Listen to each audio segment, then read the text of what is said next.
All right. Well, thank you for joining us. Could you please introduce yourself a little and talk to us a little bit about who you are? Okay, my name is Dominador Tomate. They call me Domi. I was born and raised in Delano. My dad is one of the founding fathers, and I'm one of the what we would call the first wave of Filipinos right after the war. And my dad lived in Delano since the 40s, and had helped bring up the community. If you come by and you can see the Filipino community, he was one of the members who actually built the building. And so I was born, I went to school in Bakersfield and Cal Poly, and I'm back in Delano. Okay. So, what does today mean for you in terms of Filipinos and farm workers and the whole movement?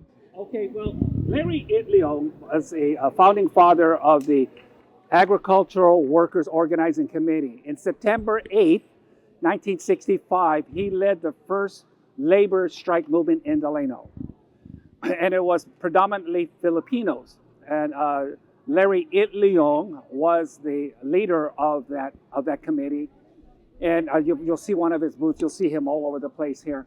And the deal thing about it is that he led activism when activism was not permitted. You know, if we attempted to try to complain, we would lose a job and we would have no money. When I first started picking grapes in 1962, I was 9 years old. Yeah, that was about right. I was paid 75 cents an hour.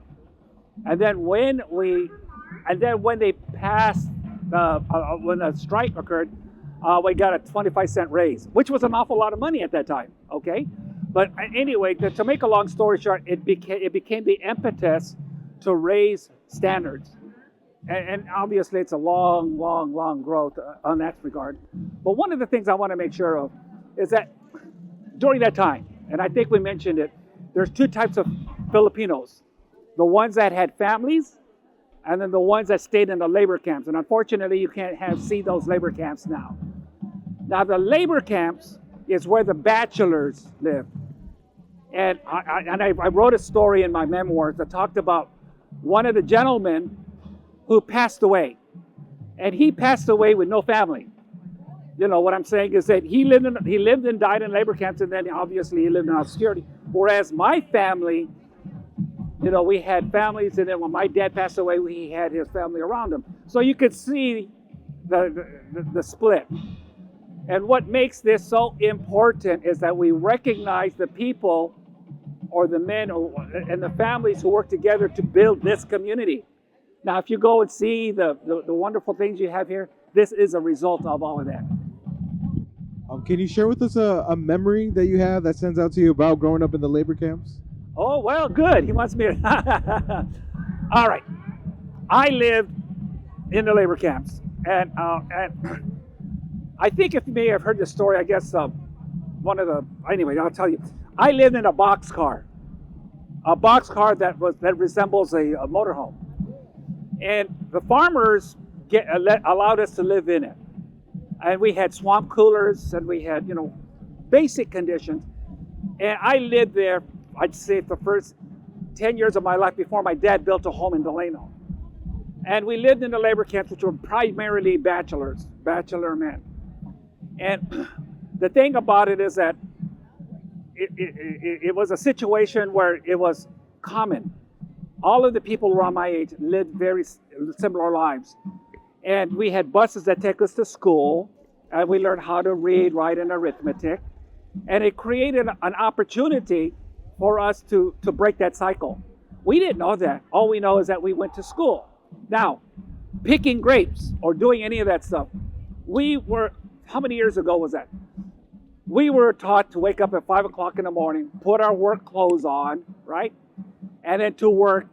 And the conditions, we had 30 minutes of lunch, but we started at 4, sometimes quit at 4, sometimes 6.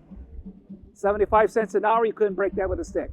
So what we did is when we saved our money, we put them in jars because we didn't have unemployment. So we saved and saved and saved, and when the thing was that we would use that to buy our food. And that was our life. But it was acceptable, and we had a good time. Yeah. Hi. What's up? Can you share a little bit about what today means and what you hope future generations will remember or learn about the event? Okay. The unity part, okay, that's what it basically means. Even though that, can you hear us? Okay, that we're Filipinos. Okay, we're just the group that's bringing it together. All we want is for there an awareness that of who we are and what we did, and the contribution to history. Ah, that's one of the things that I want to make sure about us because our days are limited, and we want to make sure that they capture at least the knowledge behind the history because history is pure. Once it occurs, it will never be. You'll never see a labor camp again. Period. It's gone. And I wish that we had a way of capturing it. And by looking at that, then you can start to say the future generations, where our future generations are going to be ending up as college professors or doctors and lawyers, and then we're going to say, you never had that. And then some of them says, okay, well, tell us more. Well, if there's nothing to do except through anecdotal passing from down to from history to history, there is no way of letting them know that that we lived a different life, and we lived a different life so you can have a better life, right? Okay. Thank you.